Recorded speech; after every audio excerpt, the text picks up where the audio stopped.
අහලා තියෙනව නේද මෝඩයන්ට ඒ දණ්ඩේ යන්න බෑ කියලා. ගෙවල් වල වැඩිපුරම තියෙන එකක් තමයි එකට එක කියන එකනේ. එකක් කිව්වොත් එහෙම අපේ අම්මලා තාත්තලා දෙක වෙන්න කැමතිද? 60ක් විතර කියලා තමයි නවතින්නේ. කවුරුවත් මේ නිමෙන කෙනෙක් නැහැ. අපි කැමතිද අපිට කවුරුත් එකට එක කියනවට? අපි කැමති නැහැ. එහෙනම් අපි මොකද්ද හිතන්න ඕනේ?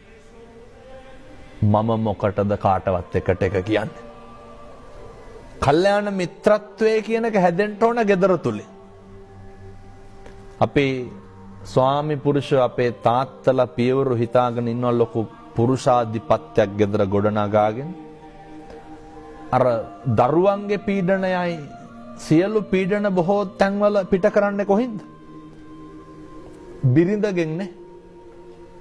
අපි පුරුදු වෙන්න ඕනේ පීඩනය මට දරා ගන්නට පුළුවන්ද බැරිද කියන එක හිතලා තමයි පීඩනය අනෙකට දෙන්න පුරුදු වෙන්න ඕනේ. ඒ නිසා පින්නතුනි අනේක වාරයක් කල්පනා කරන්ට ඔය පෘථග්ජන ජීවිතය තුල gedara ඉන්නකොට බුදුහාමුදුරුව අපට අර පැහැදිලි කළේ ප්‍රධාන අකුසල් මූල තුන මොනවාද? ලෝභයයි, ද්වේෂයයි, මෝහයයි. ලෝභය, ද්වේෂය හටගන්නේම gedara ඉන්නකොට. දැන් අම්මලයි පුතාලයි අතර ප්‍රශ්න ඇති වෙනව අඩුයි නේද? වැඩිපුර ප්‍රශ්න ඇති වෙන අර මම සඳහන් කරේ ලේලි නන්දම්මයි අතර. මේක අපේ අර කියනවා නේද බැන්දනම් වෙන් වෙන්න ඕන කියලා. ඒක හරි වැරදි. බුදුදහමේ උගන්වන්නේ මොකක්ද? වෛරය නැති කරන්න පුළුවන් මොකෙන්ද? මෛත්‍රියෙන්නේ. ඇයි ඕක සමාජගත කරන්න බැරි? ඇවිල්ලෙන ගින්නට පිදුරු දානවා වගේ මොකක්ද අපි උගන්වලා තියෙන්නේ? වෙන විකල්පයක් නැහැ. මම දැකලා තියෙනවා සමහරක් ගෙවල් වල එක ගෙදර ලිප් දෙකක් තියෙනවා පින්නතුනේ. ඒ වුණාට ඒ නැන්දම්මත් පහන්න තියෙනවා, ලේලිත් පහන්න තියෙනවා.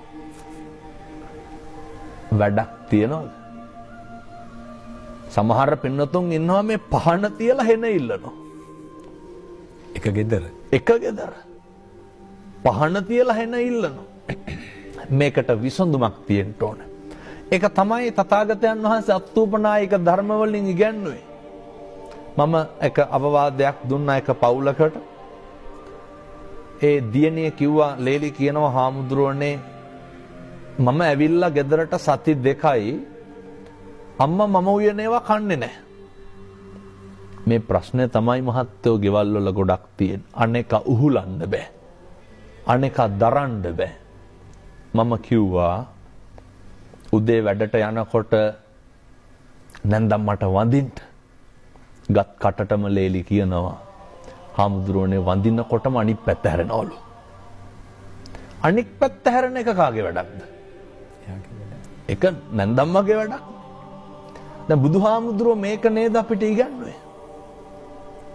අක්කොච්චි මං අවදි මං අජිනි මං අබාසි මේ හාසි මේනේ යේතං උපනයන්ති වේරන්තේ සූපසම්මති වේරන්තේ සන් ඔහොමනේ ગાතා දෙක තුලම උගන්වන්නේ.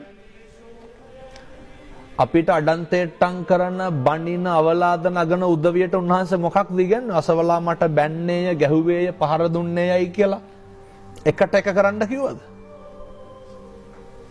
එකට එක කරන්න කිව්වේ නැහැ. එකට මෛත්‍රිය පතුරන්ට කියලා උන්වහන්සේ ඉගන්නේ. අර නැන්දම් මට හැමදාම වැඳලා ගියා. මම කිව්වා හැමදාම තේ එක දෙන්න. හාමුදුරනේ මම හැදුවට බොන්නේ නැහැ. නොබොන එක නැන්දම්මගේ වැඩක්. බොන එක කාගේ වැඩක්ද? මේ කාරණය හරි වැදගත් අපේ ගෙවල් වලට. වේලිච්ච ඉරටු නමන්න පුළුවන්. ඒවා කැඩෙනවා. අමු ඉරටු මොකද කරන්න පුළුවන්? එහෙනම් දැන් මේක අහන්න ඕන කවුද? මේවත් තේරුම් ගන්නට පුළුවන් තරුණ උදවිය. මම කිව්වා හැමදාම බත් එක බෙදලා දීලා යන්න. හාමුදුරනේ මම බෙදුවට කන්නේ නැහැ. සතියක් කරා, දෙකක් කරා. බුදුබණ බොරු වෙන්න හේතුවක් නැහැනේ පින්නතෝනේ. Tamanට කොච්චර වෛර කරත් කමක් නැහැ. කොච්චර ද්වේෂ කරත් කමක් නැහැ. කොච්චර අවලාද නැගුවත් කමක් නැහැ පින්නතුනි. අපේ තුල ජීවත් වෙන සත්පුරුෂ මනුස්සයා නැති කර ගන්න එපා. අවසානයේ අපිට අහටට පිහිටට හිටින්නේ මොකක්ද? අපිට අපේ තිබ්බ අවංක භාවය, අපේ තිබ්බ සත්පුරුෂකම විතරයි කාලෙකින් හම්බෙච්ච මනුෂ්‍ය ආත්ම භාවයේ තුල අපි පරිස්සම් කරගෙන තියෙන්න ඕනේ. සති දෙකකින් විතර මට අර පුතා කතා කරා. කියනවා පොඩි හාමුදුරුවනේ මගේ බිරිඳ දැන් අර ලේලි මගේ බිරිඳ වැඩ ඇරිලා එනකොට අපේ අම්මා දැන් උයනවලු. හැදුනේ නැද්ද? මෛත්‍රියට මොකක්ද කරන්න බැරි මතකයිනේ නන්දිවිශාල ජාතකේ. ඇද්දගල් 500ම එක පිම්මට තියලා ආදරේට. ගෙදර හරි ආදරෙන් ඉන්න. හරි ආදරෙන් ඉන්න.